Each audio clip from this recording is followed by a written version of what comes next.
इसका कारण क्या था? बुद्धि का तीक्ष्ण होना। उस टाइम पर बुद्धि इतनी तीक्ष्ण होती थी कि महावीर भगवान जो बोलते थे उसे गड़धड़ आदि क्या कर लेते थे? सुनकर याद कर लेते थे। लेकिन अब हमारी बुद्धि ऐसी नहीं है, नहीं है, बहुत क्षय होती है। जैसे जैसे काल का निरंतर विकास होता गया वैसे वैसे क्या होता गया? बुद्धि क्षय होती गई। और अब हम 6 बार भी याद करें, 7 बार भी याद करें तो याद नहीं होता, नहीं होता ना। तो महावीर भगवान के समय में क्या होता था कि जो वो ग्रंथ लिखते थे या वो जो जिनागम को बोलते थे उसे गड़धड़ आदि सुन लेते थे।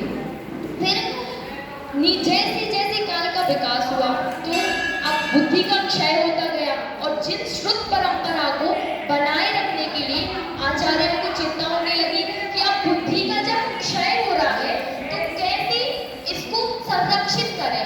तो आचार्य धरसेन आचार्य हैं जो कि गिरनार पर्वत की गुफा में क्या करते थे? तपस्या करते थे, साधना में लीन रहते थे और वो चिंतित रहते थे कि इस जिन श्रुत परंपरा को निर्बाध्य रूप से कैसे चलाया जाए।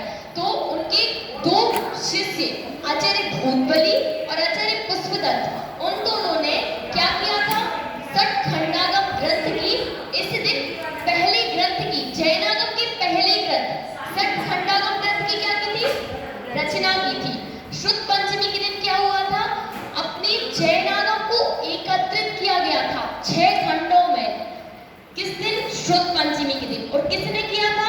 आचार्य भूतबली और आचार्य पुष्पदत्त महाराष्ट्री ने। और ये किसके शिष्य थे? धरसेन आचार्य के। तो उन्होंने भी ऐसे नहीं किया था। धरसेन आचार्य ने जब भूतबली आचार्य और पुष्पदत्त जी आचार्य को बुलाया, जब उनकी परीक्षा ली, चूंकि आचार्य लोग बहुत इंटेलिजेंट थे, तीक्ष्ण बुद्धि थे, शक्तिशाली थे, लेकिन फिर भी उनको बुलाया। धरसेन आचार्य ने उनकी परीक्षा ली, उनको 2 सूत्र दिए थे। तो एक आचार्य को एक ऐसा सूत्र मिला था जिसमें 2 अक्षर ज्यादा थे और एक आचार्य को एक ऐसा सूत्र मिला था जिसमें 2 अक्षर कम थे। और उनसे कहा गया इन सूत्रों का अध्ययन करके, इन सूत्रों से तपस्या करके आपको रिद्धियां प्राप्त करनी है। तो आचार्य श्री बहुत टाइम तक तपस्या करते रहे लेकिन उनको रिद्धियां प्राप्त नहीं हुई। तो उन आचार्यों ने क्या सोचा, चूंकि गुरु वचन है तो अप्रमाण तो नहीं हो सकते, जरूर कुछ